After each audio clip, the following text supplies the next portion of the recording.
Ya, Assalamualaikum warahmatullahi wabarakatuh. Waalaikumsalam warahmatullahi wabarakatuh. Waalaikumsalam warahmatullahi wabarakatuh. Waalaikumsalam warahmatullahi wabarakatuh. Apakah suara saya terdengar dengan jelas? Yes. Dengar, Bu.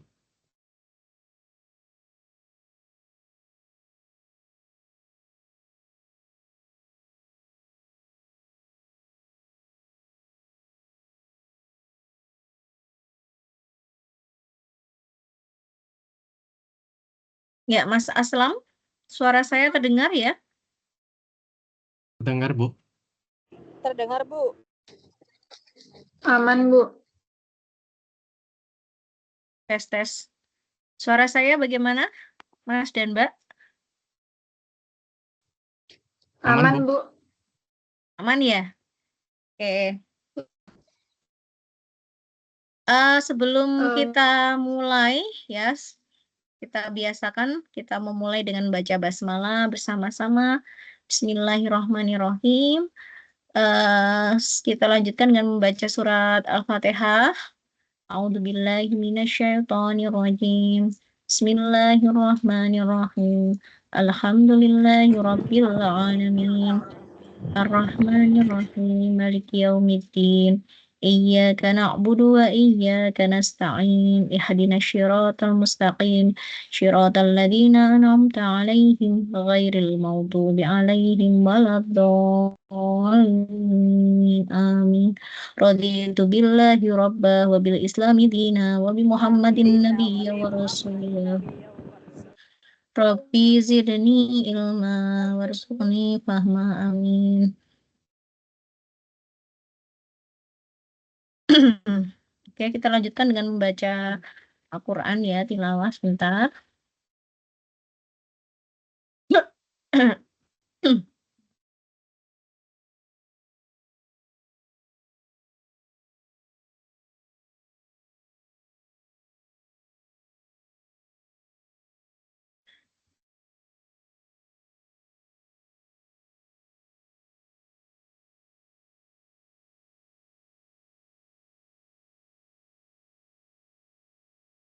Surat Al-Baqarah ya, 1-5.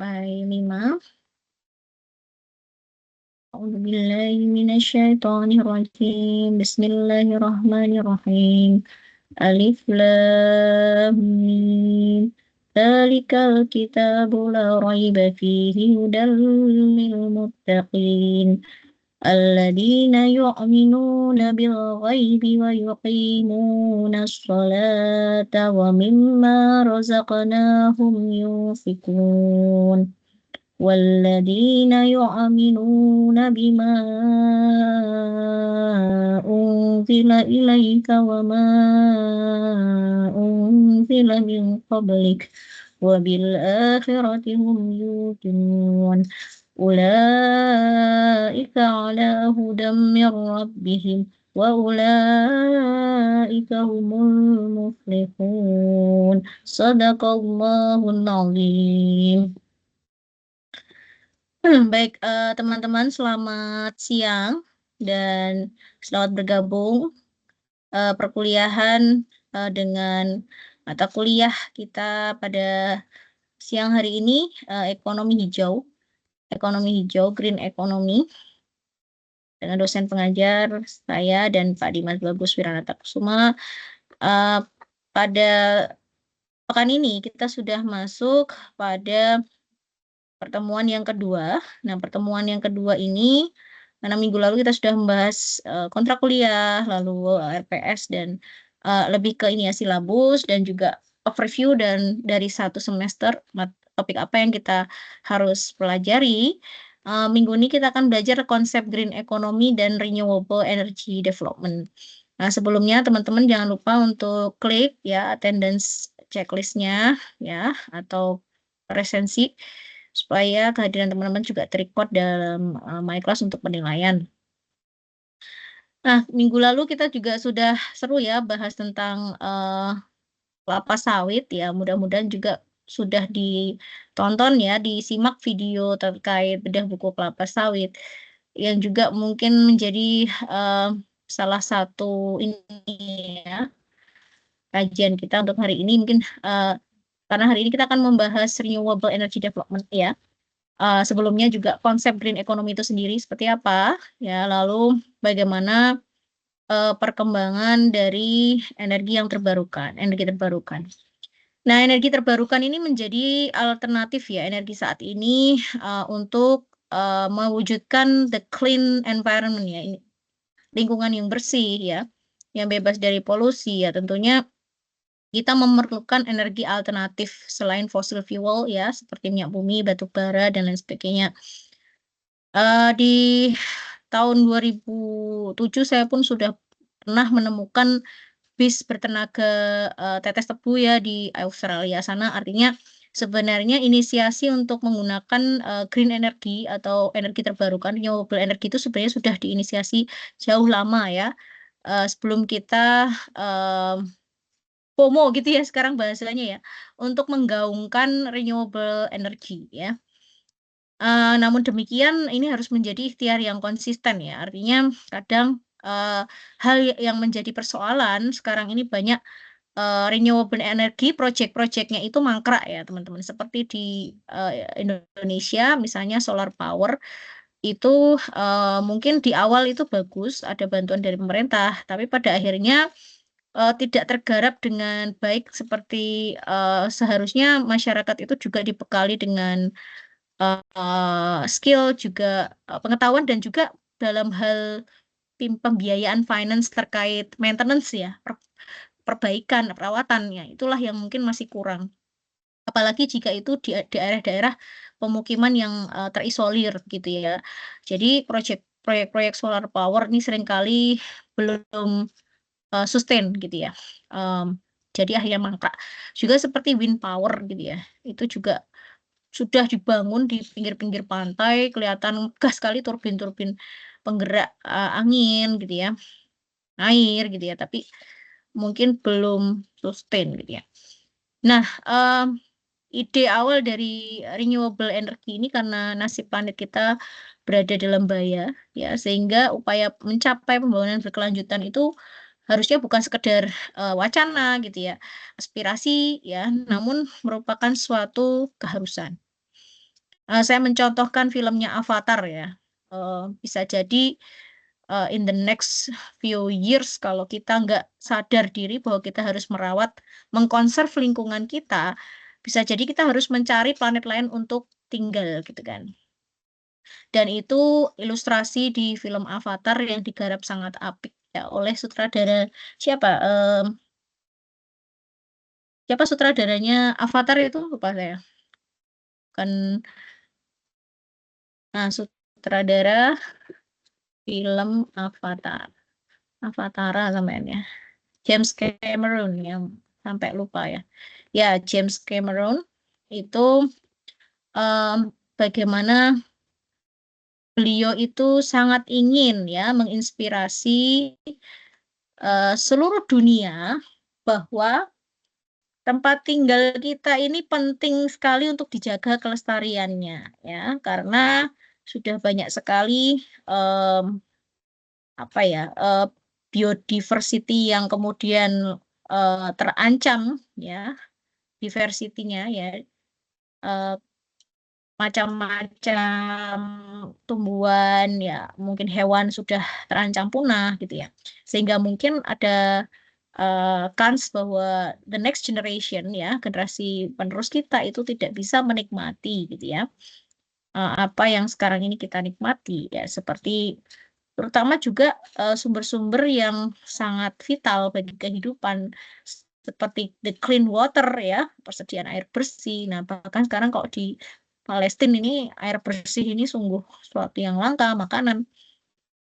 Nah, itu jangan sampai juga kita nantinya bisa menghadapi masalah seperti itu ya. Kita tidak dapat lagi menikmati sumber-sumber yang harusnya itu kita pertahankan ya kelestariannya, seperti air ya, kemudian air sungai yang bersih, lalu hewan-hewan ya yang sangat indah ya, tumbuh-tumbuhan yang ada di sekeliling kita. Nah, transisi ekonomi hijau dan energi terbarukan untuk pembangunan berkelanjutan ya, menggali jauh ke dalam jaringan interkoneksi yang rumit antara lingkungan ekonomi hijau, kemudian transisi energi, serta meletakkan landasan intelektual untuk masa depan yang berkelanjutan. Jadi tentunya dalam mengkonservasi energi ini, mengkonservasi lingkungan dengan kemudian kita bagaimana upaya kita untuk menciptakan ya energi terbarukan ini interkoneksi ya, ada hubungan ya dari lingkungan, kemudian dengan demikian kita harus perlu ya mempelajari ekonomi hijau mata kuliah kita ini. Lalu transisi energi, bagaimana kita mulai mengkaji lebih dalam peluang-peluang ya transisi energi, transisi dari energi fosil ya yang tidak terbarukan menjadi energi yang terbarukan dan dilandasi dengan intelektual. Jadi kita sebagai kaum intelektual ini memikirkan gitu ya, intinya memikirkan entah itu bagaimana ya usaha kita dari mulai edukasi, kemudian kita menemukan kalau kita misalnya dari ekonomi, kita bekerja sama dengan orang teknik gitu ya, kita bekerja sama dengan orang-orang pertanian, kehutanan, ya itu misalnya membuat sebuah proyek ya, yang mana itu nanti bisa melahirkan energi terbarukan misalnya ya. Dan itu nanti kita edukasi ke masyarakat, kita sosialisasikan ya, sehingga nanti bisa berkelanjutan ya untuk kemudian salah satu energi alternatif. Nah, itu juga bisa kita lakukan, yaitu salah satu upaya ya menulis riset gitu ya misalnya. Nah, itu juga bisa kita lakukan ya, sehingga nanti riset kita misalnya cukup influensial ya, cukup berpengaruh ya, sehingga nanti dijadikan sebuah jadi kadang-kadang para akademisi atau scholar itu yang membuat riset, nah risetnya itu yang kemudian diterapkan dan kemudian impact berdampak sosial gitu ya, impactful. Nah itu atau dalam bentuk pengabdian masyarakat ya. Kalau dosen kita punya namanya Tridharma ya teman-teman ya. Bahkan kalau di Muhammadiyah namanya Catur Dharma. Yang pertama adalah pengajaran atau pendidikan, yang kedua riset penelitian, dan yang ketiga adalah pengabdian kepada masyarakat. Kalau di Muhammadiyah ditambahi satu lagi, Al-Islam dan Kemuhammadiyahan yang kemudian itu menjadi spirit dalam semua tridharma tadi. Nah, dengan memanfaatkan kebijakan atau kebijaksanaan ya para ahli di berbagai bidang, mulai dari lingkungan ya hingga policy maker ya, atau mungkin ada analisis kebijakan. Nah, ini jadi ada sebuah buku ya di sini ya.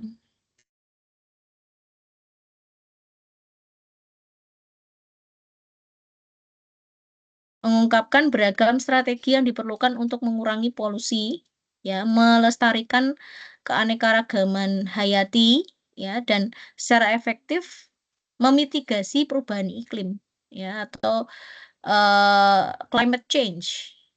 Nah, climate change ini dampaknya macam-macam teman-teman ya. Salah satunya global warming, pemanasan global.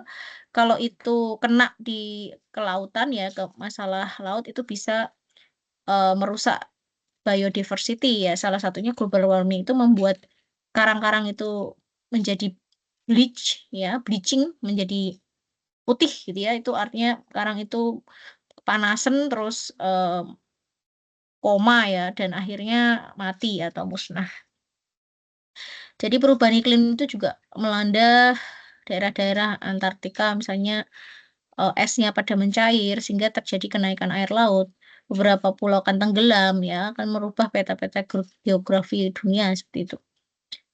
Luar biasa ya dampaknya. Kemudian inti dari keberlanjutan adalah ekonomi hijau, ya sistem ekonomi holistik yang melampaui margin keuntungan untuk memprioritaskan keadilan sosial. Makanya kemarin saya sampaikan bahwa dalam ekonomi pun ya mereka menyoal terkait profit, social profit ya, selain economic profit.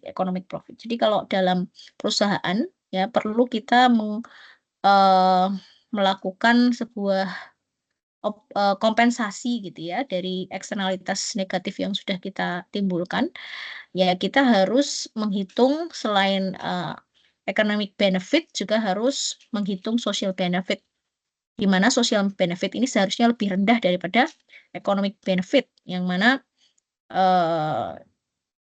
bisa mengcover ya persoalan atau masalah yang kita timbulkan atau eksternalitas negatif dari polusi yang ditimbulkan karena kita memproduksi barang ya, itu adalah dampak negatif pada lingkungan. Nah, beberapa perusahaan mewujudkan itu mengurangi benefit ekonomi mereka ya, economic benefit atau profit mereka yang sifatnya ekonomi itu dikurangi dengan biaya-biaya untuk bisa mengkonservasi lingkungan atau membuat sebuah misalnya ya alat untuk misalnya mengurangi kebahayaan ya dari limbah yang dibuang ke lingkungan ya, semacam pengolahan limbah atau mewujudkan dalam bentuk CSR ya, social responsibility.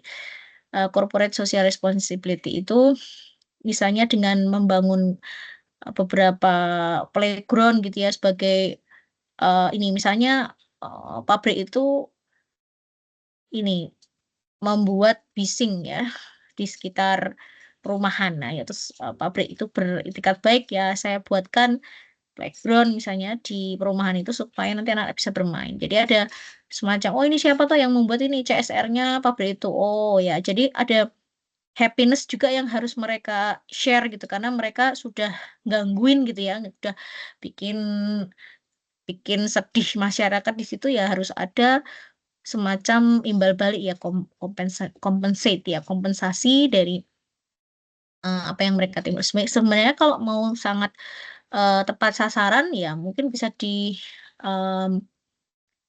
diwujudkan dalam bentuk misalnya subsidi asuransi atau apa ya, karena asuransi kesehatan ya tentunya. Kalau misalnya pabrik kan mereka akan menghasilkan limbah mencemari udara, mencemari air. Nah kan mungkin orang-orang yang tinggal di sekitar pabrik tersebut akan terganggu ya kesehatannya, misalnya ada gangguan ispa, gatal-gatal dan lain sebagainya. Nah, jadi apa yang harus dilakukan untuk mengkompensasi kerugian yang ditimbulkan terutama kesehatan ya bagi masyarakat dengan misalnya dengan skema-skema tertentu yang bisa meringankan ya ya penderitaan ya dari masyarakat di sekitar gitu. Kemudian itu keseimbangan ekologi ya, tadi misalnya kalau kita mencemari lingkungan pasti ekologi itu menjadi tidak seimbang, banyak ikan mati misalnya, padahal ikan itu predator dari lumut, banyak ular mati, ular adalah predator dari tikus misalnya dan lain sebagainya. Itu adalah keseimbangan ekologi, rantai makanan juga akan terganggu dan pertumbuhan ekonomi yang kuat. Jadi prioritas daripada ekonomi hijau yang merupakan sistem holistik yang mana ini melampaui ya, hanya dari sekedar margin keuntungan kalau kita memproduksi output untung, tapi tidak hanya itu. Tapi kita juga harus memprioritaskan yang namanya keadilan sosial, tadi keseimbangan ekologi, lalu pertumbuhan ekonomi yang kuat. Melalui eksplorasi dan analisis yang cermat, ya buku ini nanti menunjukkan bagaimana praktik produksi dan konsumsi yang berkelanjutan. Ya, sekarang tidak hanya produksi yang ramah lingkungan, tapi juga konsumen mulai cerdas bagaimana menjadi konsumen yang ramah lingkungan atau green consumer ya, green consumer ya. Jadi kita bisa memilah ya bagaimana membeli produk-produk yang memang ramah lingkungan sehingga membuat para produsen itu berhijrah ya untuk ke produk-produk yang ramah lingkungan. Soalnya konsumennya juga sudah mulai kritis gitu ya. praktik produksi dan konsumsi berkelanjutan, serta investasi bijaksana pada sumber energi terbarukan. Jadi investor juga diarahkan untuk usaha-usaha atau ya perusahaan yang kemudian menghasilkan energi terbarukan dapat mengkatalisasi pergeseran transformasi menuju perekonomian global yang lebih berkelanjutan. Transisi energi, peralihan besar dari bahan bakar fosil ke sumber energi terbarukan muncul sebagai kunci utama perjuangan kita melawan perubahan iklim. Buku ini menguraikan rumitnya kebijakan teknologi dan perubahan perilaku yang diperlukan untuk mengantarkan transisi ini. Jadi selain juga kita mengalami transisi energi, ya perlu adanya perubahan perilaku bagi ya masyarakat. Ya artinya harus diimbangi dengan perubahan perilaku. Ya tanpanya tidak akan berhasil. Kemudian energi terbarukan sebagai contoh ada energi surya, solar energi ya, angin, wind power, tenaga air ya, hydropower yang kemudian berperan penting dalam mengurangi emisi gas rumah kaca ya. Yang tadi juga menimbulkan yang namanya global warming, mencegah adanya pemanasan global. Mulai dari rancangan kurikulum ya dan inovasi menuju tujuan pembangunan berkelanjutan hingga peran penting tata kelola yang cerdas dan inovasi teknologi. Buku ini menawarkan perspektif berbeda tentang bagaimana elemen ini bersinergi untuk membentuk masa depan yang berkelanjutan. Dengan komitmen SDGs, ya, Social Development, Sustainable Development Goals. Kemarin teman Anda ada yang menanyakan kalau mata kuliah ini apakah akan juga membahas SDG? Ya, tentu saja. Dan di setiap topik pasti dia selalu akan membahas SDGs. Ya. Nah, tadi terkait bagaimana ekonomi hijau ini ke depannya ya akan lebih baik dimasukkan ke dalam kurikulum. Nah, dan di prodi ekonomi sudah masuk ya. Jadi di S1 itu sudah ada mata kuliah ekonomi hijau pada mata kuliah pengayaan enrichment course di semester 6 ya, dan juga di ME yang magister ekonomi juga sudah ada mata kuliah ekonomi hijau. Artinya sudah termaktub ya, sudah masuk dalam kurikulum universitas. Nah, mungkin nanti akan juga masuk ke dalam kurikulum SD, SMP, dan SMA. Tapi saya sudah melihat ya di mata kurikulum Merdeka, kurikulum Kurtilas dulu ya 2013 itu ada ini sudah masuk juga di IPAS ya sekarang istilahnya itu sudah ada gitu ya pengajaran ke anak-anak terkait energi terbarukan itu sudah masuk. Jadi sudah aman sebenarnya di SD ya karena anak-anak saya mencermati yang SD. Nah, SMA sepertinya juga sudah ya pastinya ya. Anak saya SMP, nah saya belum lihat buku-bukunya kemarin. Nah, karena di pesantren yang kemarin saya belum ngobrol-ngobrol buku paketnya apa ini. Nah, ini sebenarnya sudah ada sinergitas, sudah ada apa rancangan ya kurikulum diajarkan pada para anak-anak sekolah ya anak-anak mahasiswa ya mahasiswa. Nah, juga komitmen kita terhadap perwujudan Sustainable Development Goals ya. Kemudian laporan menggambarkan peran penting perangkat lunak pendidikan dan permainan dan pengajaran juga usaha yang serius dalam membina generasi penerus keberlanjutan dan mengeksplorasi hubungan simbiosis antara universitas dan industri ya hubungan antara dunia akademik ya dengan dunia usaha dan dunia industrial Dudi dalam mencapai tujuan global ini. Jadi hari ini kurang lebih kita akan belajar tentang ini ya. Kemudian saya akan buka materi pengantar.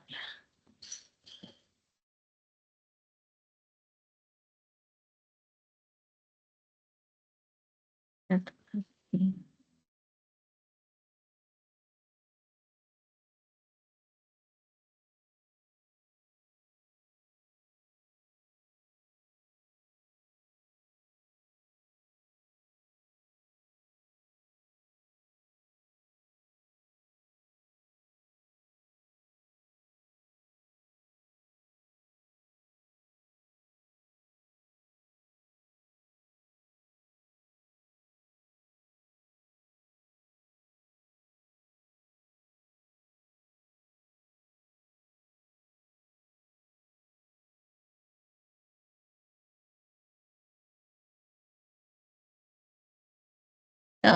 Sebentar, ini kayaknya PPT-nya harus dibuka dari sini.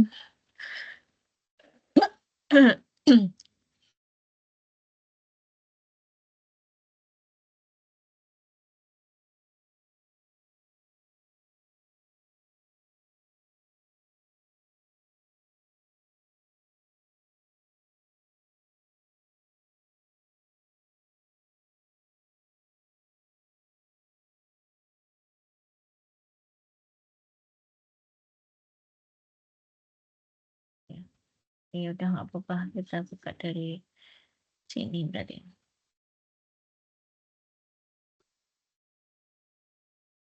Baiklah, kita buka dari sini juga nggak apa-apa. Tulisannya agak berubah tapi nggak apa-apa.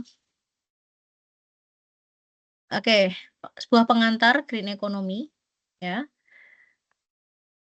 Green economy konsep ya, menurut beberapa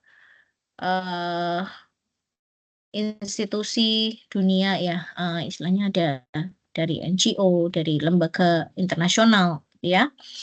Green Economy Initiative GEI, UNEP adalah merupakan proses konfigurasi ulang bisnis dan infrastruktur untuk memberikan hasil yang lebih baik pada alam, investasi modal manusia dan ekonomi, sementara pada saat yang sama mengurangi emisi gas rumah kaca, ya. Kemudian penggalian dan menggunakan sumber daya kurang alami, menciptakan rendah limbah dan mengurangi kesenjangan sosial. Nah, kemudian green industry, ini menurut UNIDO adalah posisi ekonomi yang lebih berkelanjutan pada jalur pertumbuhan dengan melakukan investasi hijau dan mengimplementasikan inisiatif kebijakan publik yang mendorong investasi swasta lebih hijau, menawarkan potensi untuk meningkatkan perekonomian. Lalu, menurut ILO ya, adalah badan yang memang menangani masalah ketenagakerjaan ya, International Labour Organization dan ditambah UNEP. Ya, dia bicara terkait green jobs. Ya. Bagaimana kemudian green economy ini menyangkut green job. Green job itu apa? Pekerjaan langsung yang dibuat dalam sektor ekonomi dan kegiatan yang mengurangi dampak lingkungan dan pada akhirnya membawa ke tingkat pekerjaan yang berkelanjutan dan layak memberikan kontribusi untuk kelestarian lingkungan. Bagaimana kemudian job-job itu yang kemudian mengarah kepada go green gitu ya. Tidak kemudian mencemari lingkungan. Artinya kalau misalnya dia memang bekerja untuk suatu perusahaan ya terkait SOP ya pencemarannya itu harus juga dibarengi dengan bagaimana proses dalam mengatasi pencemarannya. Seperti halnya digitalisasi ya, digitalisasi itu kan juga beberapa job itu ada perubahan gitu ya. Nah, di green job ini itu ingin membentuk sebuah ini ya, definisi sebuah pekerjaan yang langsung dibuat dalam sektor ekonomi dan kegiatan yang bisa mengurangi dampak lingkungan. Kalau yang tadi misalnya digitisasi dan digitalisasi juga akan merubah dari sisi pekerjaan, misalnya pekerjaan yang semulanya itu dikerjakan secara manual gitu ya, itu mulai menggunakan artificial intelligence gitu ya, IoT dan lain sebagainya, robotik ya, dan mungkin hal-hal itu juga terjadi transisi. Demikian juga green job ini ada semacam transisi juga ya. Lalu green growth ya, menurut UNESCO fokus kebijakan untuk wilayah Asia dan Pasifik yang menekankan kemajuan ekonomi lingkungan yang berkelanjutan untuk mendorong rendah karbon ya, lalu pembangunan inklusif secara sosial. Inklusif tuh dia memberi ini, jadi menginclude atau secara kan kalau eksklusif itu sosial tidak dimasukkan ya dalam tidak dipikirkan dalam pembangunan. Kalau inklusif berarti artinya secara sosial itu juga masuk ya dalam konsep pembangunan secara inklusif itu. Artinya pembangunan itu juga melibatkan masyarakat ya, atau yang disebut sebagai social empowerment ya, pemberdayaan masyarakat, pemberdayaan sosial. Kemudian green economy, Ministry of Environment Indonesia, pembangunan model ekonomi dengan tujuan untuk mengatasi ketergantungan ekonomi manusia dan ekosistem alam dan dampak merugikan dari kegiatan ekonomi manusia terhadap perubahan iklim dan pemanasan global. Jadi beberapa, kalau saya summarize gitu ya, dari berbagai konsep green economy, sebuah pengantar ini adalah mengedepankan bagaimana kemudian tadi sebuah bisnis, sebuah kegiatan ekonomi itu harus ramah lingkungan ya, harus punya spirit ya, mengurangi limbah, mengurangi polusi ya, yang mana ini akan berakibat pada emisi gas rumah kaca. Jadi ketika polusi dikurangi, maka akan mengurangi emisi gas rumah kaca, kemudian bisa mencegah global warming dan juga climate change, perubahan iklim. Itu ya, garis apa? Itu namanya apa itu? Efek contagionnya ya, apa rambatannya, efek rambatan. Kemudian juga secara struktur, secara ini usaha juga harus mendukung ya seperti green industry ya, lalu green job untuk mewujudkan green growth dan pada akhirnya adalah green economy. Jadi ini konsepnya ini juga sebuah hierarki juga ya, dari inisiasi green economy ya. Ada green industry, yang green industry akan melibatkan para labor, pekerja-pekerja untuk mewujudkan green jobs. Dan pada akhirnya mewujudkan pertumbuhan yang hijau ya, green growth, dan pada akhirnya menjadi green economy yang tadi katanya sangat multidimensi ya, sangat berkaitan interaksinya ya satu sama lain ya, termasuk pada level kebijakan ya. Saya ngecas dulu ya, takutnya mati.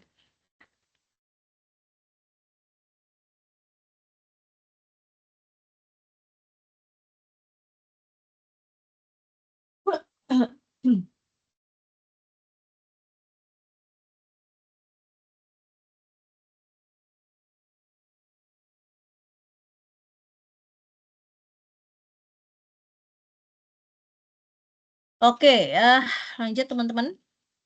What green economy is ya? Apa green economy teman-teman? Development that consider not only a narrow formal economy but also see a wider perspective of development. Jadi perspektifnya itu memang lebih luas ya, tidak hanya sekedar secara ekonomi secara formal dan sempit ya, tapi kita membutuhkan sebuah perspektif yang luas terkait development itu, yang tadi harus berkaitan juga dengan bagaimana upaya kita dalam melestarikan lingkungan ya, pengurangan polusi dan lain sebagainya ya. Nah, kaitannya wider perspektif itu ya ada social resource ekonomi secara sosial, seperti pelibatan masyarakat. Kalau misalnya kita bisnis terkait ini ya, pantai gitu ya, pantai, menjual pariwisata pantai ya, pasti kita akan pertumbuhan ekonomi yang inklusif ya, bagaimana menggandeng Pok Darwis ya, masyarakat lokal ya, community based empowerment ya, CBT, community based tourism ya, social resource economy. Lalu natural resource economy ya, berarti pantainya itu dijadikan satu spot untuk bagaimana kita bisa mewujudkan pertumbuhan ekonomi yang sustainable dengan memanfaatkan natural resources ya, dari misalnya pantai ya. Kalau supaya ada atraksi bahwa pantai itu cantik, bersih ya, memang kita harus mengkonservasi kan ya. Makanya di salah satu pantai di Jogja yang namanya Pantai Wokudu itu juga membuka ini, misalnya ada yang mau misalnya untuk menyumbang, misalnya untuk bagaimana menambah ya anggaran supaya bisa merawat pantai itu. Misalnya pantai ini memang didukung oleh Dinas Pariwisata, tetapi tidak menutup kemungkinan misalnya dari kampus ya atau dari NGO ya untuk membantu dalam proses pelestarian. Nah, ini diharapkan juga menjadi salah satu sumber dari natural resource ekonomi. Kalau pantainya bagus, pantainya cantik, pantainya bersih, gitu ya, itu akan menarik wisatawan untuk datang. Kemudian, towards sustainable development, meet the need of the present without compromising the ability of future generation to meet their own needs. Nah, kita harus bisa mempertemukan ya tadi kebutuhan sekarang ya without compromising the ability of future generation to meet their own needs. Nah, tanpa kompromi lagi ya, generasi mendatang itu juga harus mendapatkan apa yang kita dapatkan sekarang ya, meet their own needs ya. Mereka juga butuh ya generasi mendatang itu misalnya pantainya itu tetap cantik ya, tetap bisa merasakan the clean water ini, energi-energi yang masih sustain hingga besok, hingga waktu mereka hidup remaja ya, tua ya. Jadi nggak ada kompromi ya. Sekarang dijaga untuk keberlanjutan energi itu di masa yang akan datang supaya bisa dinikmati oleh para generasi yang akan datang ya. Kemudian must be economically viable, socially just, and environmentally sound. Jadi yang namanya development yang berkelanjutan ya atau pembangunan yang berkelanjutan itu ya harus secara ekonomi itu ya visible, viable itu ya memang bisa ya rasional lah secara ekonomi bisa dicapai. Kemudian memberikan keadilan bagi masyarakat ya dan juga ramah lingkungan. Artinya secara environment gitu ya it's sound gitu ya itu juga dipikirkan gitu ya. Nah, sehingga key atau kunci daripada the sustainable development itu sendiri kita ingin mengurangi atau memberantas ya kemiskinan atau poverty eradication, mewujudkan environmental sustainability atau berlanjutan lingkungan yang sustain, dan tadi society itu inklusif ya, inclusiveness of society ya, dilibatkan, jangan ditinggal, jangan disingkirin gitu ya. Nah, sebisa mungkin bisnis-bisnis yang kita running di daerah-daerah yang memang bersentuhan dengan masyarakat itu ya memang melibatkan mereka ya, inclusiveness. Dan mereka juga ikut merasa memiliki ya itu mereka tinggal di situ ya masa enggak diikutkan kayak gitu ya. Kemudian ya green economy ya tadi widening the consideration of economic beyond the classical economies ya, circular flow. Kita pernah dengar juga ya kata-kata circular economics. Jadi di sini adalah maksudnya circular flow itu adalah sebuah diagram alur ya yang kemudian dibuat oleh para ekonomi klasik ya. Dia ingin membuat tadi widen the perspektifnya tidak lagi the formal narrow economics tapi widening the consideration of economics. Jadi tidak hanya memikirkan profit terus ya, lalu lingkungan itu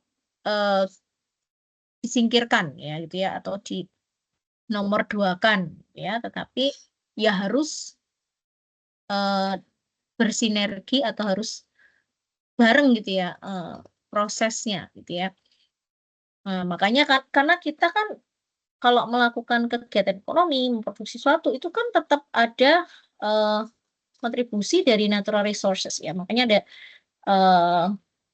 studi terkait natural resource ekonomi, ya tadi, kemudian social resource ekonomi tadi masyarakat,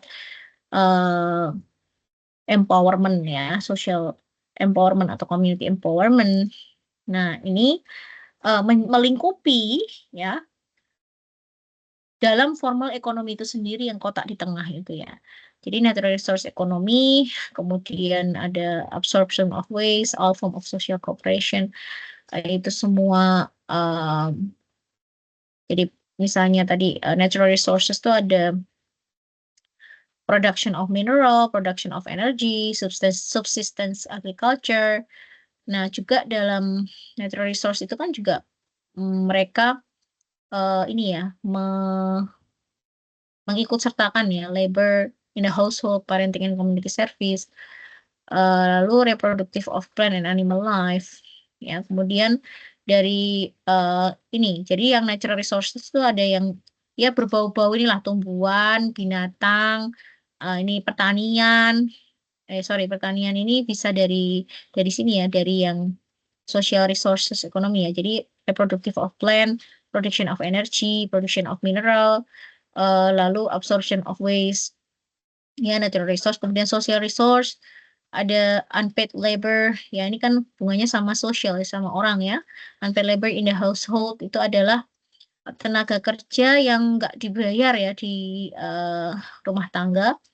Seperti parenting and community service, ya kita kan ada pengabdian, ada bagaimana anak-anak itu dididik ya.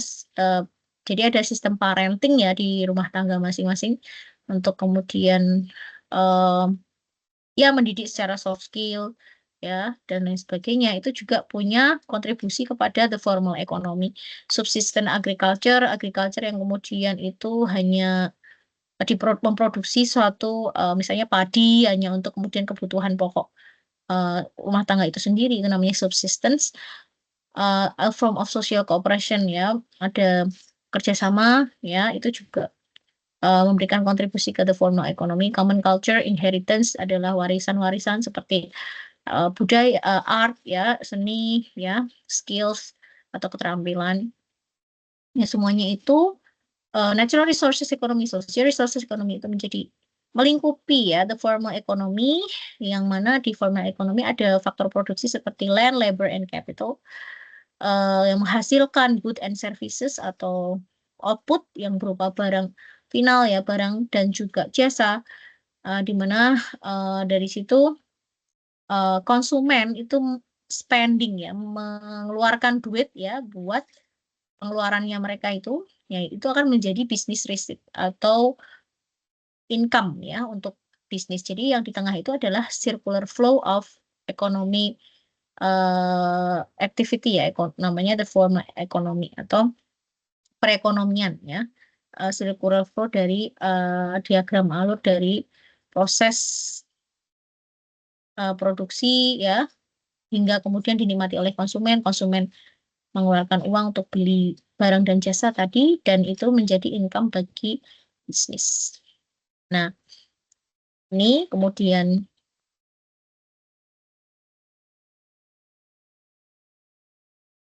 green corporate, green business, dan green jobs.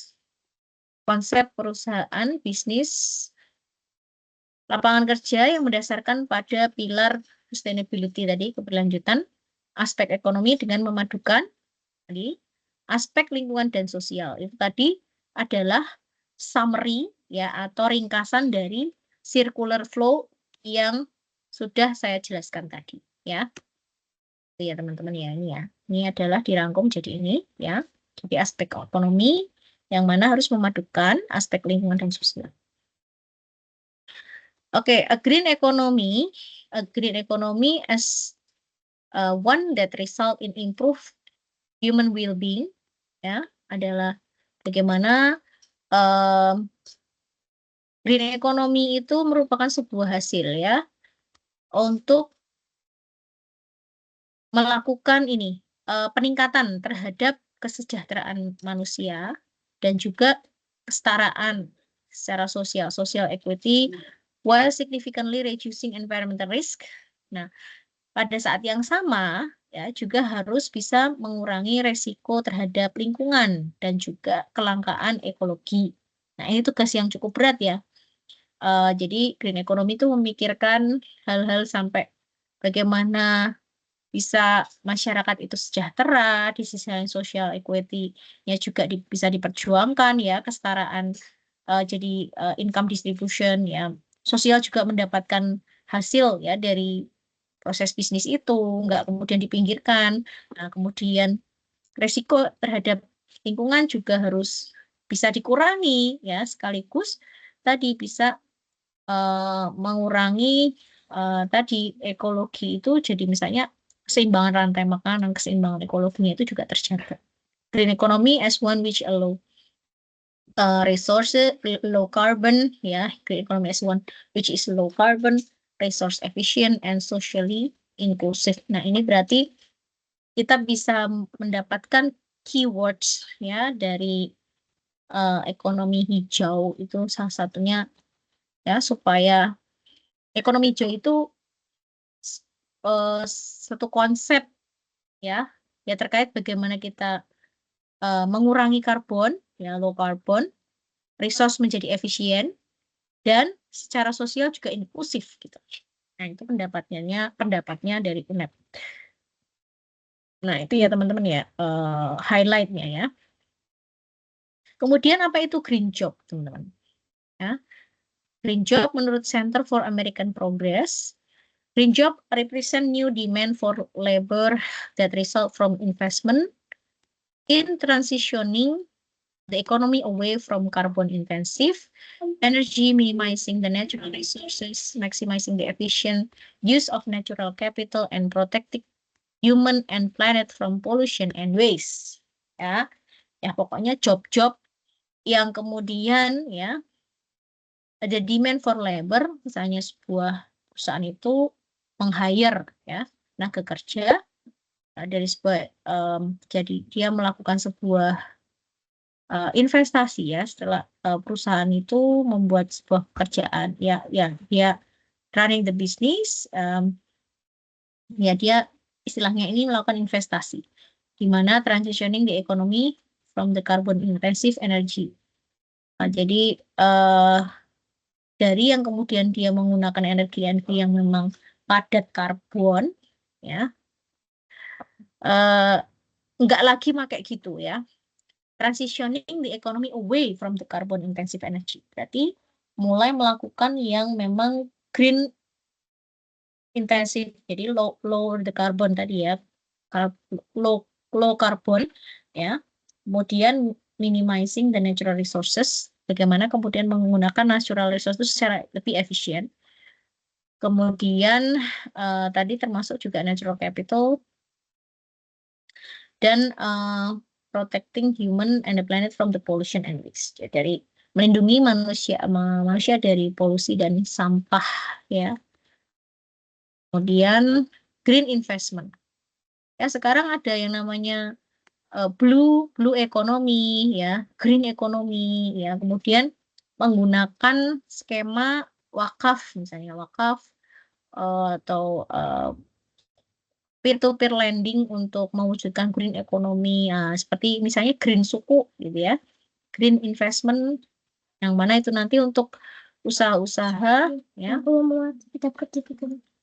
bentuk investasi yang kemudian mengadopsi prinsip pembangunan yang berkelanjutan, karena di dalamnya itu investasinya itu memang bertujuan untuk misalnya menginvestasi perusahaan-perusahaan yang memang go green gitu ya, misalnya memproduksi bis bertenaga tetes tebu. Nah, itu kan ya green investment-nya untuk usaha-usaha memproduksi kendaraan yang memang ramah lingkungan.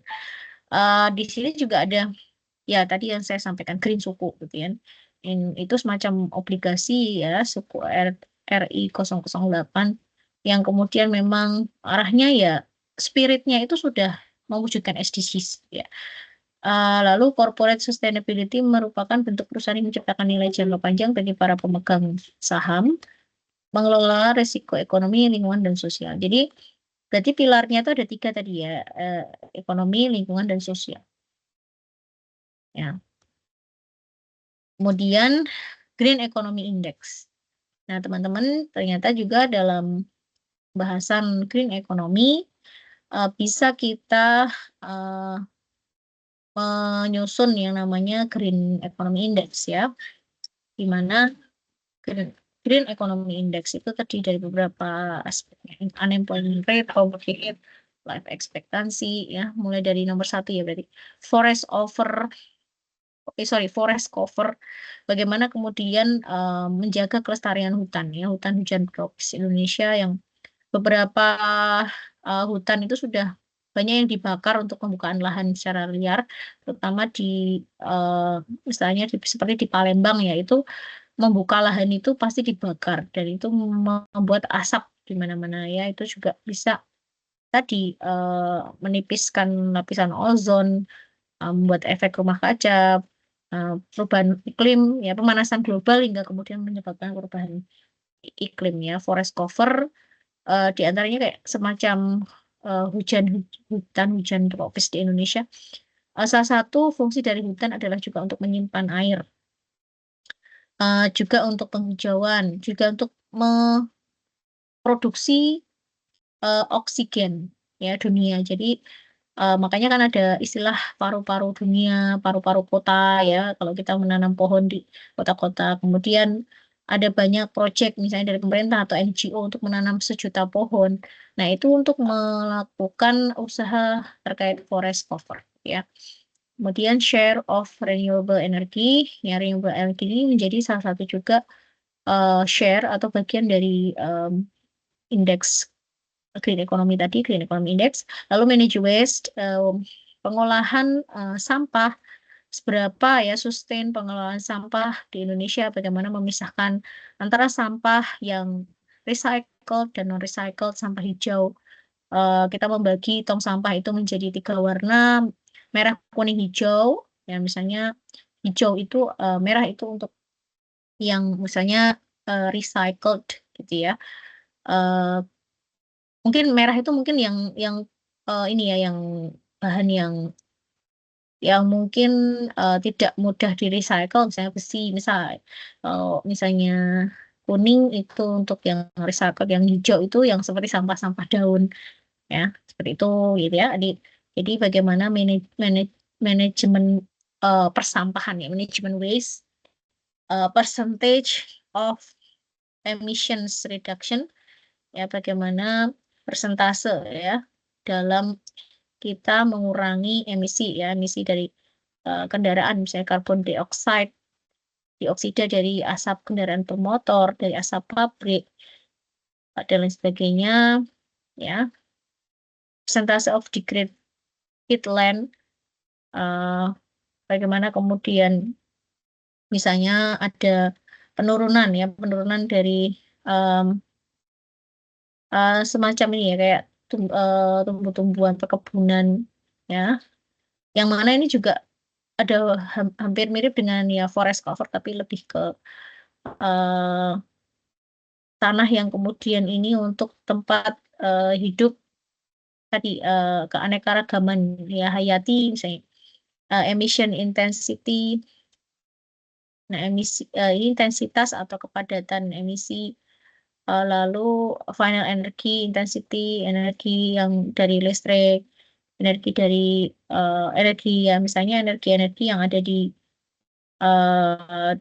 bumi ini ya, di dunia apa aja yang kemudian dimanfaatkan untuk kehidupan ya, gross national income, GDP, gross GNI ya per kapita, pendapatan per kapita, produktivitas dari agriculture itu pertanian, lalu industrial sector, produktivitas dari tenaga kerja di sektor industri, lalu service, produktivitas dari tenaga kerja untuk jasa, dan juga mean year of schooling itu adalah rata-rata lama sekolah, life expectancy itu adalah angka harapan hidup, dan poverty rate itu kemiskinan, serta unemployment rate itu adalah angka pengangguran. Jadi 15 subindeks indikator inilah yang membentuk Green Economy Index.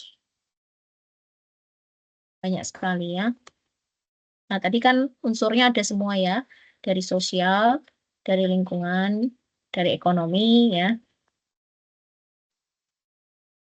Kemudian manfaat yang akan didapatkan bila ekonomi hijau itu tercapai, ya maka tadi CO2, nah itu ada neutral CO2 mencapai target net zero emission ya NZE pada tahun 2060. Nah ini targetnya zero emission. Kemudian PNB nasional, produk nasional bruto meningkat pada tahun 2045. Kemudian green job tadi di tahun 2030 tersebar di sektor energi, restorasi lahan dan limbah ya, naik 1,8 juta. Jadi tadi mewujudkan green job salah satunya, growth-nya naik, ya, income naik, NZE.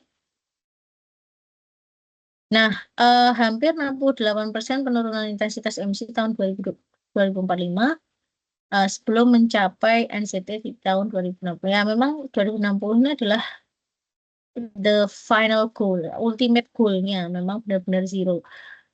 Tapi sekarang progress report-nya bahwa sekarang sudah terjadi 68 penurunan. Ya, berarti ini angka yang matters ya, 68 itu lumayan lah ya, more than 50%. Ya. Nah, terus 97,98 miliar ton CO2 emisi GRK berkurang selama 21 sampai 2060. Kemudian pertumbuhan GDP rata-rata sebesar 6,1-6,5 per tahun sampai dengan 2050. Ini adalah forecast ya. Apa namanya? Jadi dari data yang ada dibuat forecasting, simulasi forecasting itu semacam perkiraan ya. Di tahun 2045 diharapkan segini. Ya masih agak jauh ya untuk ini kan PNB nasional. Kalau ini lebih ke pertumbuhannya ya, pertumbuhan ekonominya. Ini adalah income-nya. Ya, ini adalah pertumbuhannya. Kemudian luas mangrove meningkat menjadi 3,6 juta hektar. Berarti kalau dari data yang ada dengan adanya green economy ini ternyata juga kepedulian masyarakat untuk mengkonservasi alam itu juga meningkat gitu ya. Dan ini harus terus harus diupayakan, harus terus dilakukan. Seperti mangrove itu kan ada penanaman mangrove oleh para mahasiswa di desa mana.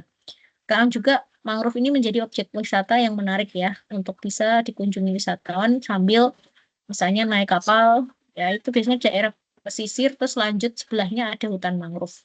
Nah ini ya, luas mangrove meningkat, kemudian 40.000 jiwa terselamatkan 2045 dari risiko polusi udara ya seperti ISPA, infeksi saluran pernafasan.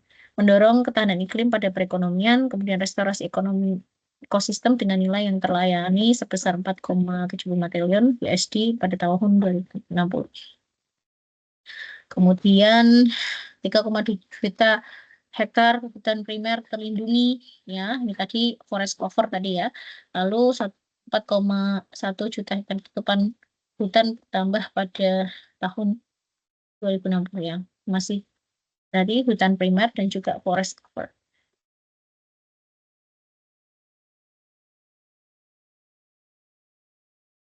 Oke.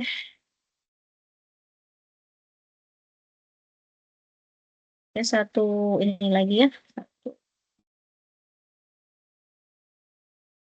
Jadi saya taruh.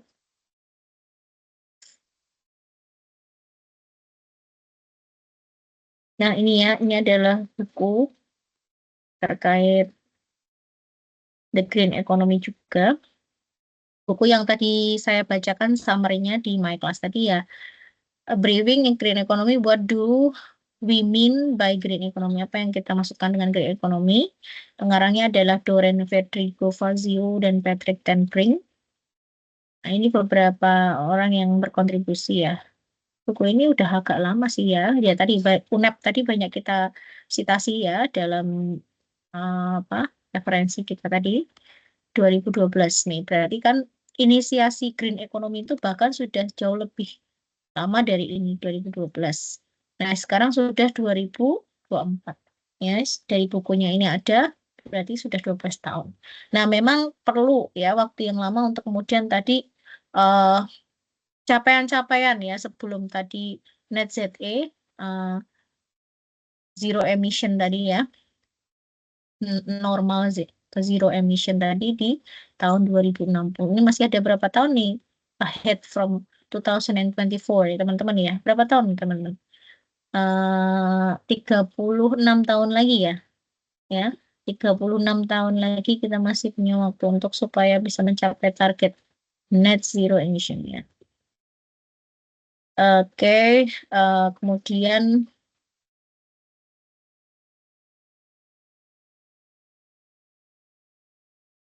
ini ada infographic by the United States Environment ini adalah singkatan dari UNEP teman-teman. Kalau tadi teman-teman pada nanya United Nations Environment Program ya. Ada sebuah diskusi tentang national activities in the green economy transition ya, diskusi terkait aktivitas transisi ekonomi hijau have regained the momentum since 2008.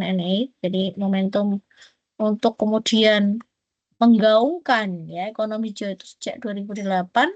The increase in interest is among other things due to our growing understanding of the similarity and interlinkages between many of the recent financial, economics, environmental and social crisis ya.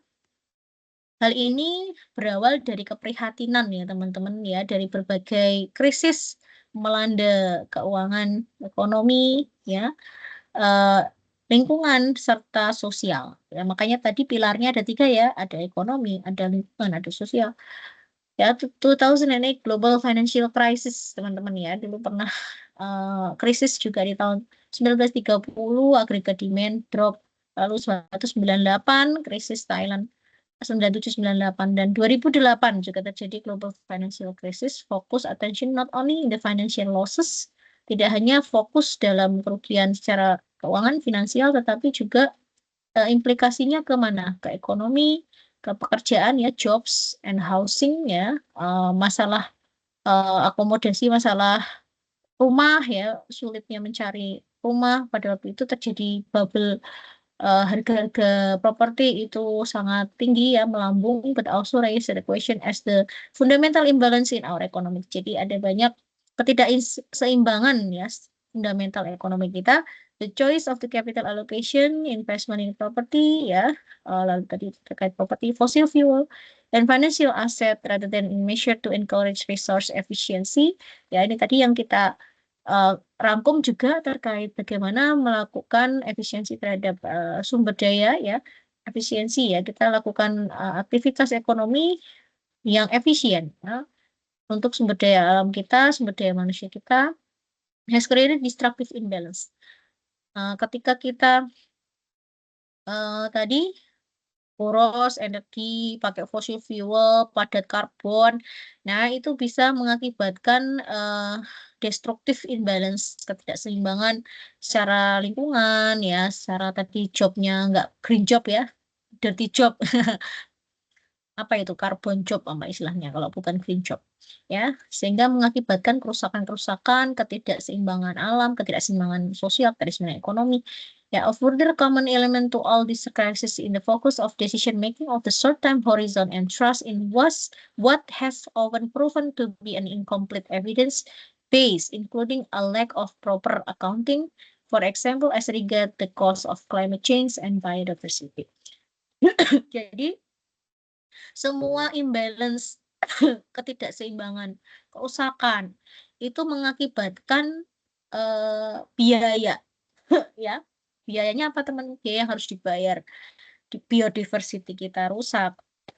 Lalu terjadi pemanasan global yang akhirnya menyebabkan perubahan iklim nih. Itu tentunya bukan biaya yang murah ya untuk kita bisa bayar. Nah, makanya ya ekonomi melakukan sebuah evaluasi dan kemudian mulai menyusun konsep green economy ini. Inisiasinya tahun 2008, kemudian report ini dibuat di 2012. Nah, tadi UNEP Green Economy Initiative tadi ya, yang dari PPT yang tadi saya sampaikan tadi ya. Nah, ini ya. Nah, itu sebenarnya bukunya itu kita rangkum jadi ini ya teman-teman ya. Green Economic Initiative ini ya, ini ya. Kemudian Green Economy Initiative at OECD Green Growth Strategy seek to place economic performance within environmental and social boundaries. Ya, tadi ada 3 pilarnya, environmental, social, and economy. Ya, UNEP defines a green economy as one that results in improved human well-being. Tadi ya, human well-being, social equity, ya, while significant reduces environmental risk and ecological security. Nah, ini udah ada di PPT tadi teman-teman. Kemudian the OECD Green Growth tadi habis dari ini, kemudian economics can be thought of the one with is low carbon, ya, resource efficient and social inclusive. The OECD Green Growth Report defines green growth as a fostering economic growth, ya, harus mewujudkan pertumbuhan ekonomi, pembangunan, ya, tadi harus memastikan adanya natural asset itu tetap continue ya, kayak aset-aset seperti hutan primer gitu ya, biodiversity itu semuanya harus tetap lestari ya untuk provide the resource and environmental service which our well-being relies. Nah, kalau kita nggak menjaga kelestariannya, ya nanti kita mau ngambil resource tuh dari mana lagi ya resource. Dan kita kan nanti pada ujungnya kan resource itu kan kita gunakan misalnya untuk proses produksi raw materials ya, yang kemudian nanti bisa menghasilkan ya termasuk social capital ya, socially inclusive tadi untuk menghasilkan tadi service ya, jasa. Nah, seperti kayak film Avatar itu ya, kalau misalnya udah rusak ya lingkungannya, manusianya itu bermigrasi tadi ke Pandora, terus di situ kan wah masih ada ikan. Nah, itu diambil itu misalnya. Terus mereka itu membuat sebuah ilustrasi ya, ada hewan yang seperti paus gitu ya. Nah, paus Amrita ya, di situ diambil, dicari tuh pausnya itu diburu untuk kemudian diambil bagian cairan di otaknya itu ternyata untuk bahan kosmetik ya. Nah, inilah yang kemudian harus pertimbangan juga sesuatu yang kemudian eksploitasi terhadap alam, jangan lupa untuk menjaga keseimbangannya gitu ya. Kadang-kadang itu yang kemudian trade off ya. Kemudian seperti produk-produk kosmetik ya. Nah, itu coba teman-teman menjadi konsumen yang mulai menjadi konsumen yang mulai cerdas ya. Artinya di belakang kosmetik itu biasanya ada non-animal tested gitu ya. Artinya kalau non-animal tested itu kosmetik itu tidak diuji cobakan kepada hewan. Nah, berarti ramah terhadap hewan. Nah, jadi beberapa kasus ya hewan itu dijadikan kelinci percobaan guinea pig untuk diuji cobakan itu tadi formula-formula kosmetik. Nah, pada akhirnya hewan itulah yang menjadi korban. Ya, misalnya mereka kulitnya terbakar ya. Oh, berarti ini gagal ini, ganti ya. Nah, seperti itu. Jadi di sisi lain memproduksi sesuatu untuk manusia, the welfare, di sisi lain mencederai para binatang gitu ya. Nah, ini kan juga sebenarnya imbalance tadi ya. However, the pertinent political question concern the nature of this limit and how we can live more sustainable within them. Yeah, this will frame the discussion at the Rio +20 conference, the 2012 United Nations Conference on Sustainable Development (UNCSD) being held in 20 until 22 June. Ya, jadi di sini diskusinya ingin tadi ya membangkitkan kepedulian dunia bahwa kita harus mewujudkan ekonomi yang sustainable ya dengan memperhatikan aspek-aspek ya tadi ekonomi ya, lalu environment atau lingkungan sosial ya. Kemudian di sini ada beberapa di buku ini itu apa yang di cover teman-teman, ada tentang what is the green economy, ekonomi green apa, kemudian green economy tadi, lalu green growth ya pertumbuhan hijau dan sustainable development, lalu green economy dan environmental challenge, policy action and research insight for a green economy ya. Jadi green economy itu juga tetap membutuhkan kebijakan ya yang kemudian harus dikaji secara mantap untuk mendukung, mensupport. Lalu yang terakhir the way forward. Nah, setelah itu mau ngapain gitu ya. Nah, mungkin environmental challenge ya, coba kita cari ke bagian.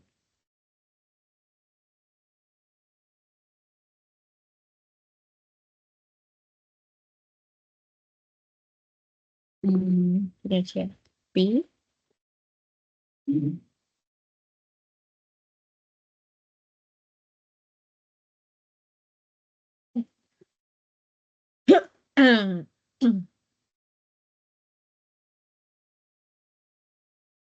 Green economy and in environmental challenge ada banyak. Oke. Sejak revolusi industri, impact pada human behavior itu adalah perilaku manusia had increasingly negative effect on the planet and its ability to continue providing a function environment for various species, making up its inhabitant while at the same time bringing millions out of poverty and supporting development, well-being, and prosperity. Memang sejak revolusi industri itu ada perubahan ya terhadap perilaku manusia ya, human behavior. Namun pada saat yang sama juga itu tadi ada negatif efek karena mereka terpacu untuk wah yang penting menghasilkan profit, kadang-kadang mengeksploitasi alam. Ya, pokoknya intinya kita ingin bagaimana orang-orang itu keluar dari kemiskinan ya, kita bisa mendukung pembangunan ya. Lalu kita bisa sejahtera ya dan makmur ya. Tapi di sisi lain ini jadi kayak trade-off ya, major trade-off which is increasingly seen as not being sustainable given the impact of the risk undermining the progress need. Ya, antara lain ada tadi adanya fungsi-fungsi environment yang terganggu. Kemudian particularly true given the rise of emerging economy with the significant population sizes and growing global population leading to a subsequent increased demand for the resource within a more resource constrained world. Nah kan tadi dengan populasi size yang makin growing, yang makin bertumbuh, populasinya juga butuh makan ya, butuh produksi butuh ya barang jasa gitu kan, otomatis dari industri ini juga akan ya ingin meningkatkan profit kan, juga ingin bagaimana fulfill gitu ya, memenuhi kebutuhan populasi ya. Padahal resource-nya itu terbatas ya, resource constraint. Right. Nah, a sort of the key challenge start with climate change. Ya, oke. Kunci dari tantangan pertama kita mulai dari adanya perubahan iklim di tahun 2007. Ya, Intergovernmental Panel on the Climate Change namanya IPCC itu mempublikasikan 4 assessment report ya. Jadi assessment report yang keempat. Jadi itu semacam report ya yang sudah keempatnya ya, in which identify the unmitigated climate change was likely in the long term to exceed the capacity of natural, managed, and human system to adapt. Climate change mitigation activities will need to continue to be developed in order to achieve lower stabilization level at atmospheric CO2. Jadi di atmosfer itu kalau kita ada polusi itu kan akan menipiskan juga lapisan ozon ya. Jadi dunia ini makin panas. Ya, kemudian supaya di atmosfer itu level CO2-nya itu menjadi berkurang gitu kan. Nah, itu mungkin langkah-langkah apa yang harus dilakukan. Ya, mereka melakukan sebuah laporan ya, mengakses bagaimana kemudian di jangka panjang ya in the long term to exceed the capacity of natural manage the human system to adapt. Nah, kalau misalnya supaya mengurangi itu gimana ya gitu ya untuk kegiatan ekonomi, kemudian natural resources-nya itu harus dikelola seperti apa dan lain sebagainya. Kemudian setelah climate change, the crisis of biodiversity loss has also become increasingly evident in the recent years. Jadi dengan adanya polusi, ya, sampah yang makin menggunung karena tadi banyak sekali populasi dan mereka butuh makan, butuh produk macam-macam, ya harus dipenuhi, fulfill the industry, fulfill by the industry, ya industri memproduksi barang, kemudian mereka harus mengeksploitasi natural resources dan lain sebagainya, termasuk juga labor dan nah sehingga kemudian juga karena mencemari alam, mencemari lingkungan juga terjadi pemanasan global, biodiversity loss. Salah satunya adalah terumbu karang misalnya. Juga dari pemanasan global tadi juga menimbulkan selain misalnya terumbu karang juga biodiversity yang lain seperti tadi banyak ikan-ikan yang langka gitu kan, mungkin ada yang mereka sengaja diburu untuk diambil tadi seperti ikan paus tadi ya, namanya apa tadi saya sudah sebutkan ya, cairan otak di ikan paus, kemudian lumba-lumba sekarang sudah mulai jarang ditemui di laut. Nah mungkin banyak sekali misalnya ada minyak tumpah di laut, kemudian pada mati, kemudian ada yang burung-burung harus kena apa plastik-plastik yang dibuang ke laut, atau mungkin tali yang keikat ke kaki-kaki bebek dan lain sebagainya. Terus misalnya ya pada mati makhluk-makhluk yang ada di laut dan juga di udara, misalnya juga penyu-penyu ya semuanya diburu, misalnya diambil daging atau telurnya misalnya kan. Makanya sekarang juga kan ada penangkaran penyu gitu kan. Terus mungkin ada sampah-sampah yang kemudian sengaja dibuang ke sungai, masuk ke laut. Nah, nanti ada sebuah kejadian yang sangat menyedihkan, misalnya sampai sedotan itu masuk ke hidungnya penyu kayak gitu ya. Nah, itu kan juga dan akhirnya mungkin meninggal dan baik karena nggak bisa nyopot sendiri gitu kan. Biodiversity loss ini juga menjadi concern, challenge-nya dari lingkungan ya, lingkungan. Kemudian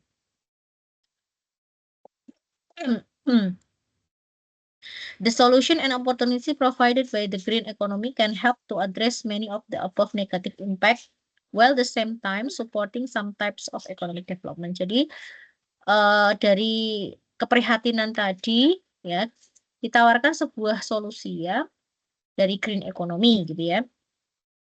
Kemudian a green economy requires robust and sound policy framework that are properly implemented and enforced.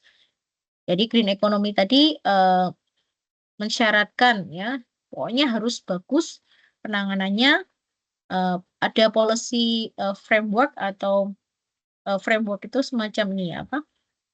Rencana kerja semacam kerangka kerja policy kebijakannya seperti apa yang kemudian itu harus diimplementasikan dan ditegakkan ya, dan hal ini membutuhkan ya support atau dukungan dari market dan economic reform. Jadi harus ada reformasi dari sisi marketnya ya, pasar dan juga ekonomi. Nah, selanjutnya perilaku dari para produsen, konsumennya juga harus berubah ya, to avoid the traditional economic model that theories which undervalue nature ya, yang selama ini behaviornya mereka undervalue ya, meremehkan gitu ya, dianggap terus pokoknya eksploitasi aja, yang penting kaya, yang penting makmur, yang penting tercukupi ya.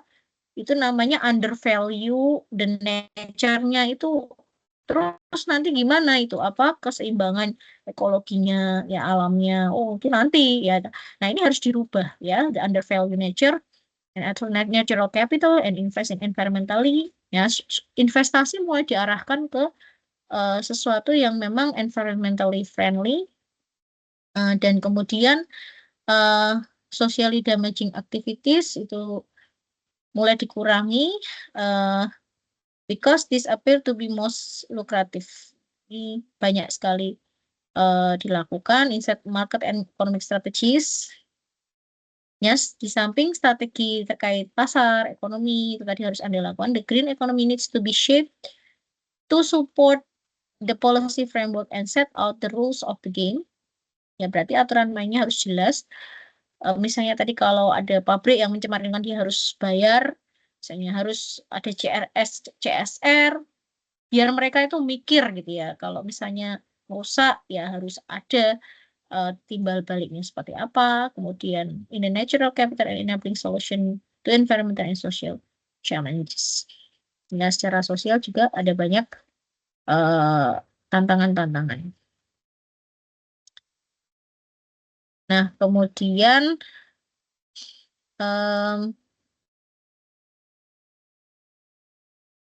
oke, jadi itu adalah yang sudah saya sampaikan di PPT tadi. Nah, ini mungkin terakhir ya, schematic diagram of building blocks forming the transition to the green economy. Jadi, transisi ke ekonomi hijau itu pun menemui yang namanya building block ya. Jadi, nah building block ini ya harus dikikis ya, sedikit demi sedikit. Jadi, misalnya sekarang current situation, declining sustainability in brown economy ya. Green economy, antonimnya brown economy. Jadi kita harus mulai mendecline ya, declining sustainability dari jadi kalau brown economy itu secara sustainability-nya sudah mulai decline, karena kan kalau kita stick to the merusak lingkungan terus, ini polusi, menghasilkan polusi terus, ya lama-lama resource-nya pun akan habis gitu ya. Ya yang kita cemari itu ya, itu padahal itu resource kita sendiri gitu kan. Resource over exploitation, jadi ada eksploitasi yang terlalu over ya, dan juga pressure polusi yang berlebihan ya, tekanan-tekanan polusi menghasilkan climate change, biodiversity dan natural capital loss. Jadi tadi keanekaragaman hayati ya mulai hilang, critical ecological and resource threshold passed at the risk.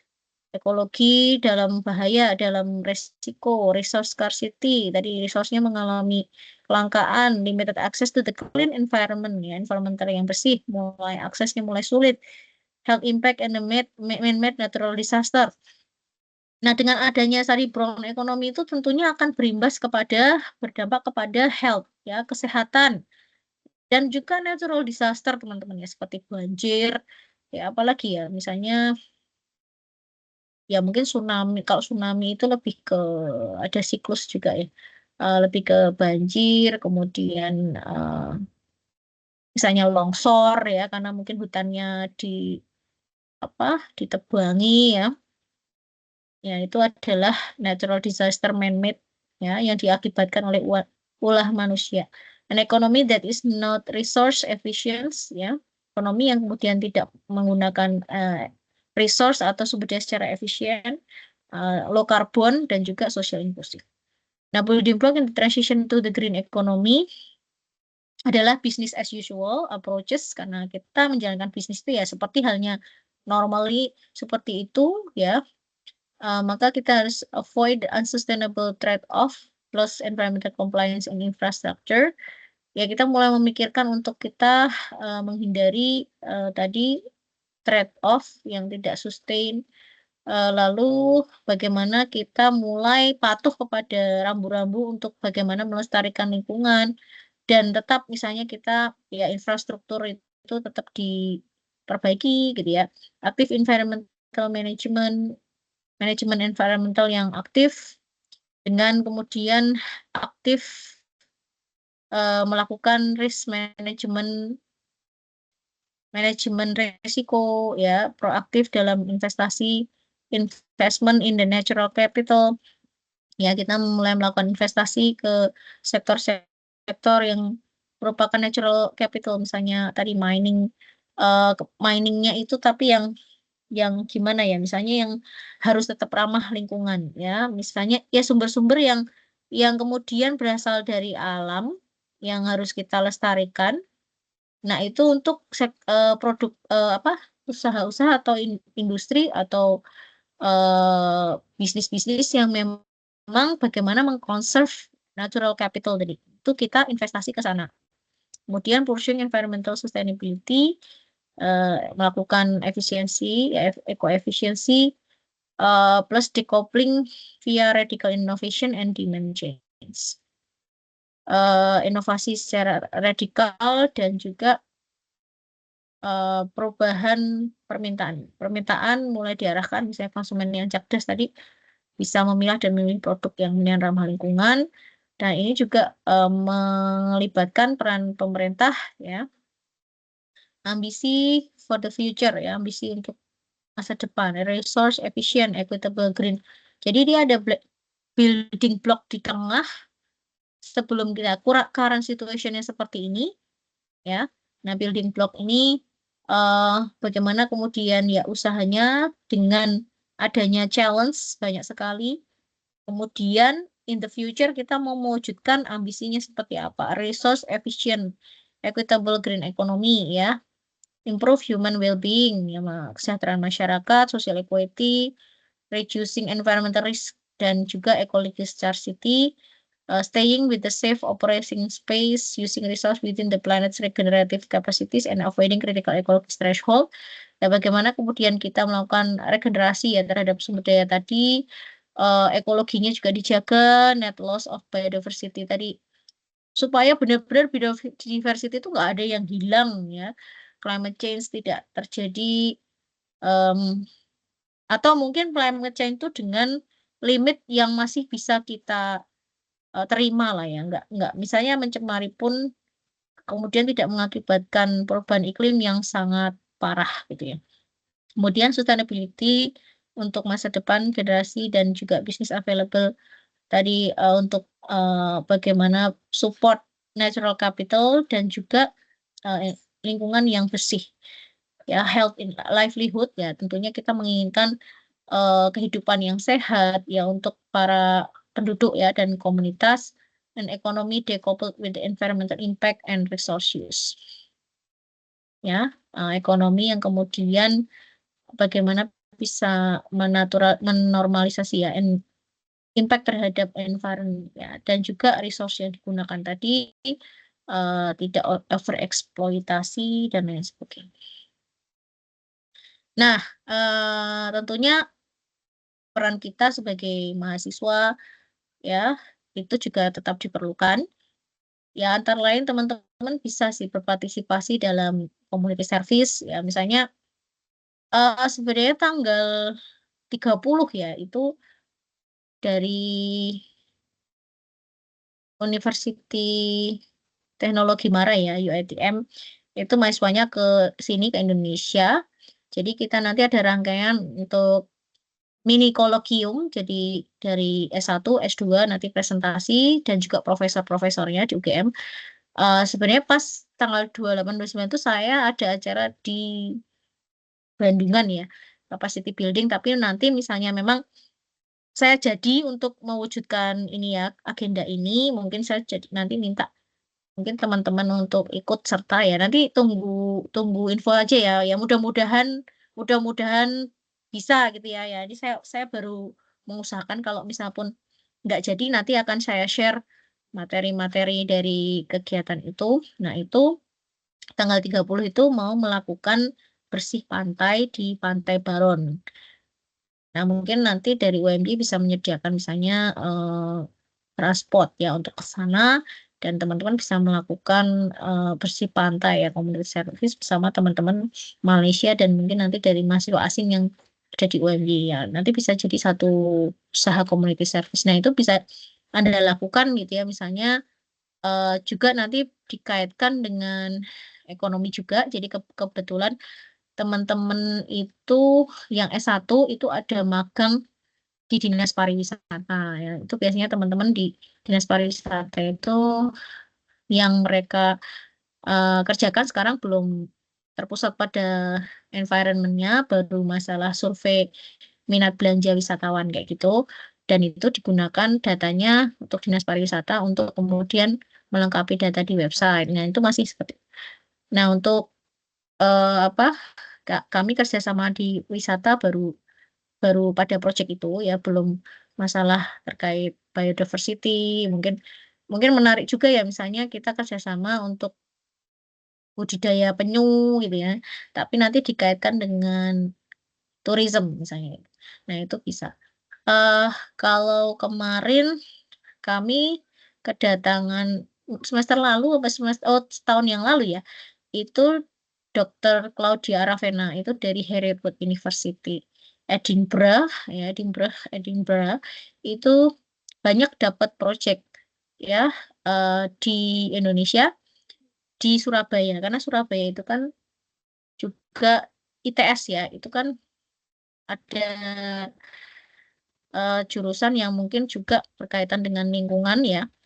Itu beliau juga pernah keliling ya di Indonesia untuk melihat biodiversity, terus marine ya. Marine itu laut ya, bagaimana kemudian SDGs itu diaplikasikan untuk biodiversity kayak gitu.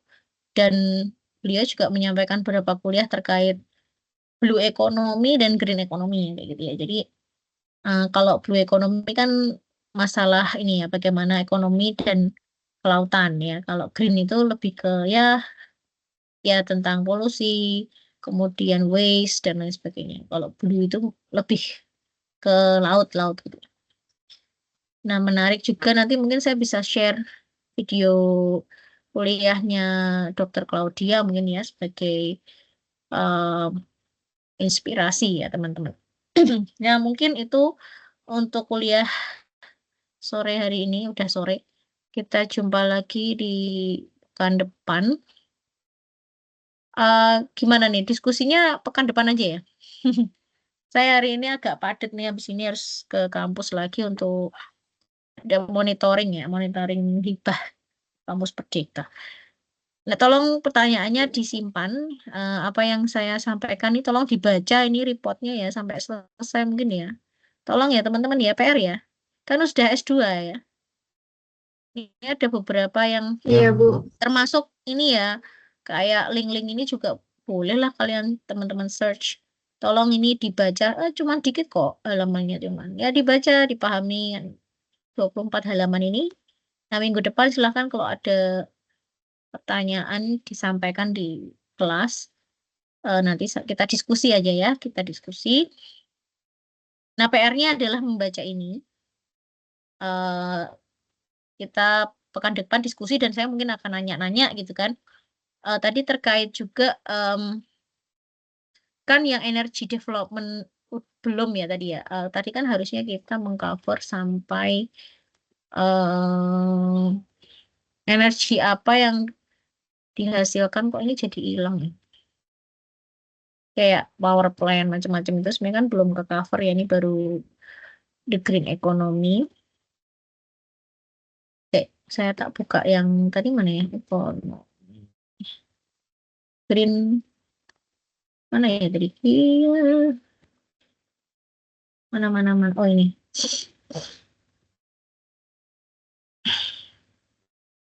PR-nya membaca itu, kemudian satu PR lagi saya minta tolong and renewable energy development ya, terkait dengan gambar-gambar yang ada di sini ya tadi teman-teman ya.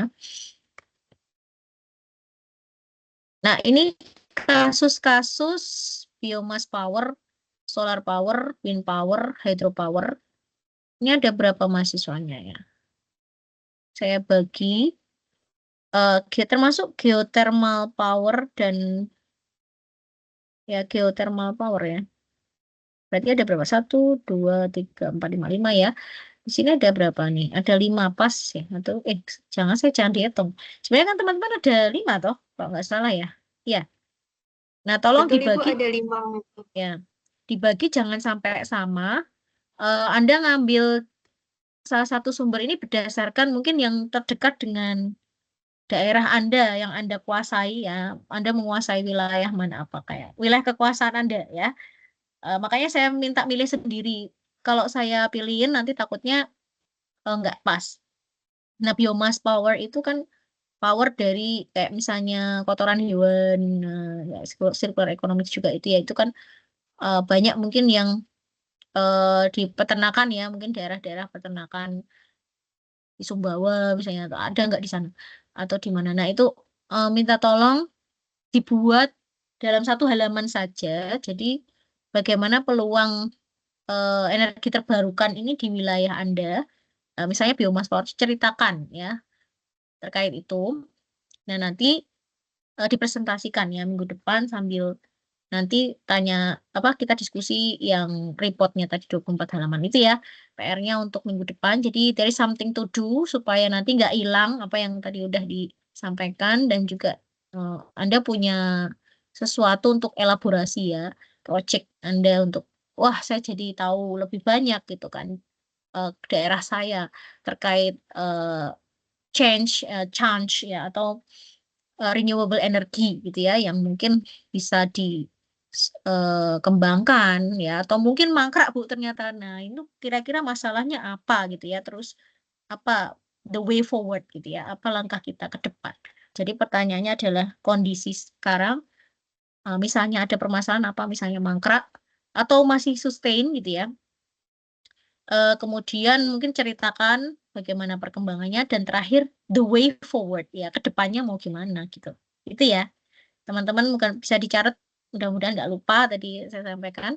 Oke, terima kasih. Kita tutup dengan baca hamdalah. Alhamdulillahirrahmanirrahim. Assalamualaikum warahmatullahi wabarakatuh. Ibu permisi, Ya, presensi yang di My Class belum bisa ya, Bu? oh iya. Iya kah? Si tanda tanya belum bisa Oh ya, I diklik, see, Bu. I see. Pasti belum diklik lagi nih, seperti biasa. Nanti saya minta Mas Sadan buat otomatis dong. Saya itu suka lupa ini. Ting.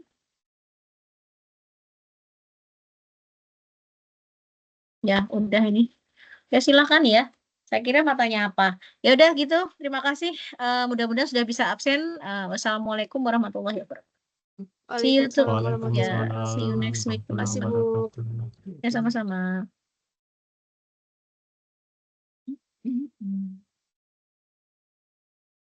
Oh ya, saya foto sebentar ya buat bukti. Kalau sudah kuliah. Oke, terima kasih. Sampai jumpa. Terima kasih, Bu. Ya, Assalamualaikum. Terima kasih, Bu. Waalaikumsalam. Teman-teman, boleh ini Bu? Boleh sebentar nggak? Ini kan kita ada tugas. Kita bagi sekarang aja gimana? Biar nggak buru-buru. Itu Mbak Istiqomah Boleh. keluar. Nggak apa-apa, nanti yang udah keluar menyesuaikan aja gimana. Kan ada 5 tema nih. Boleh nanti di ini aja, Mbak. Nanti di grup ya. Kan kita nanti masing-masing milih ya. Terus bagi yang udah nanti ngikut di grup untuk ngisi fokusnya apa. Biar ini jadi biar lihat juga. Lama nggak ya Mas? Maksudku kalau misalnya kita bertiga dulu nentuin, nanti kan masih ada 2. Mereka bisa milih yang 2 itu. Gimana? Boleh, nggak apa-apa. Oke. Kalau dari teman-teman mau apa?